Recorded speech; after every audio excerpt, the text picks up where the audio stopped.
resulted in the company making its largest community donation ever, which was to open an adult community job training center. Bill has made other important community and business contributions as well. One major project focused on making pole vaulting safer after the tragic death of Penn State pole vaulter Kevin Dare in 2002. Bill worked with trainers, doctors, and the Dare family to develop the safer pole vault softbox that is now standard pole vaulting equipment. The cushioning technology has also been applied to a wide range of athletic equipment and surfaces to improve safety in many sports.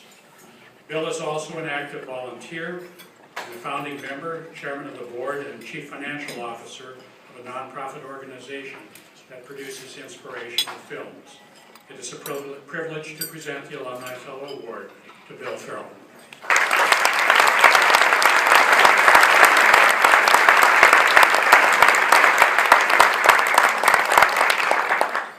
Thank you very much, Dr. Erickson. I am truly humbled to receive this award. And I also want to thank Dean Monk from the College of Education for nominating me for this award. And I'm going to have to tell a little story. I was away from my home in California and was driving the car, really focused on a very important errand, when my cell phone rang. And there was a voice at the other end. I didn't hear it clearly, and I didn't recognize the voice, but then the voice began to speak about how excited this person was and talked to me about an Alumni Fellow Award. And then I interrupted him.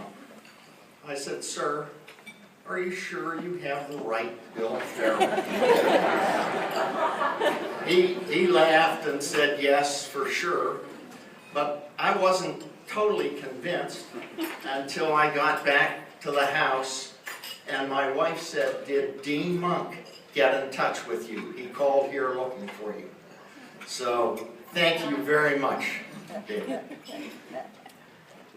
You know, there are a ton of things that I learned while here at Penn State. During my last years of high school and during all my years here at Penn State, I was pretty much working a full-time job. And so I didn't have very good grades. And in fact, by the time I was a junior, I was flunking out of Penn State. And I flunked a 5-credit physics course, and I was given a choice: either leave Penn State or retake that 5-credit physics course, and I chose the latter. But I was in deep doo. And so what happened then was that I'd been studying industrial engineering. And but then the College of Education reached out to me and very nicely kind of put their arms around me and said, "Hey, with all your math and science background, you can be a teacher in the secondary schools. Come to our college." And I did do that, and I was able to graduate, but I bet I have the lowest all-university average of anyone here in the room. But the college really has done so many things. They taught me the power of telling a story and what it can do. Now my family accuses me of telling lots of stories, but it's that's fine. It was just truly a wonderful experience, and as it turned out during this period of time, because our father had died when I was between my sophomore and junior year in high school, and my mother did not have a college education, couldn't get a job. A year later, came to me and said, could she go to college? And that all worked out. She actually got her bachelor's degree in 3 years from the College of Education. At the same time, my older brother, Chuck Farrell, who has been in business here in town for probably 60 years, got his degree from the College of Education. And then Mother said, you know, I'm an old woman. I'm 50 years old. And at that point said, I really need to get my master's degree. Can I keep on going to school? And God bless her, she did, and I did. And when I graduated in '59, she got her master's degree as a reading specialist and taught here in the college area schools for a number of years. Somehow, College of Education has attracted our family members. We've had at least 8 direct, close family members as graduates. And it turns out, here at our table, my wife, Sally, and I have our 3 girls. All 3 of them are college graduates. My brother and sister-in-law are here, and their son, Scott, is in the regular Army. And if you want to see a sharp-looking young man, you can see him in his Army uniform. Scott served a term over in Iraq in protection of our country, and I think he deserves a round of applause.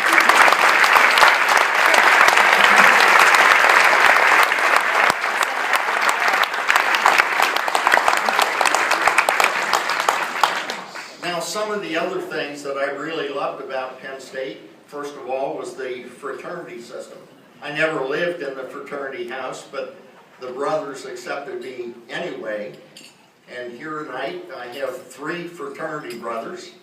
Johnny Black, who writes the football letter, and Joe Patton, and he flew up from South Carolina, and Chick King, who was an architect and now lives over at the village of Penn State.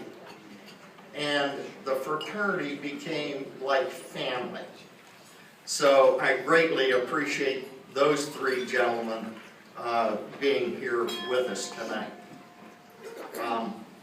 Now I know I've taken more time than I should, but I've got to tell you the thing that I am most grateful for at Penn State, and that's the old college creamery.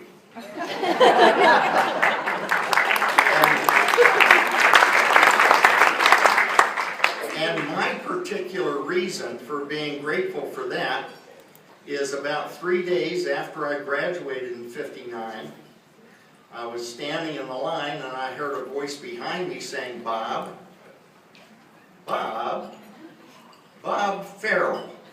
And at Farrell, I turned around, and here's this sharp-looking co-ed.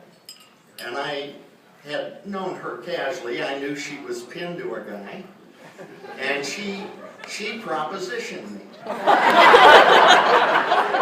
asked me if I would take her out to Standing Stone Playhouse, because she was in town getting her education credits. And I agreed to do that. For 3 or 4 weeks, she called me Bob. Now, I didn't want to interfere with that because I knew she was pinned, and I didn't want to wreck any situation that was going on. And on the 3rd or 4th week, one of my high school classmates from State College High came bouncing up and said, "Hey, Bill, how are you doing? Haven't seen you since high school, and Bill this and Bill that."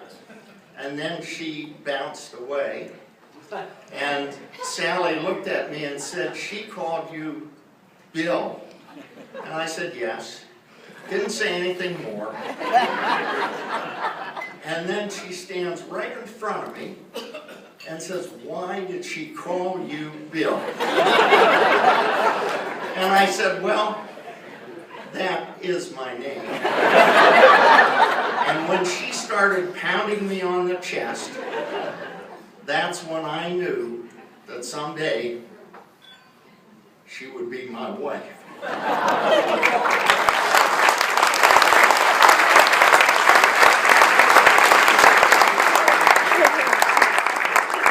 We just celebrated our 52nd year in office.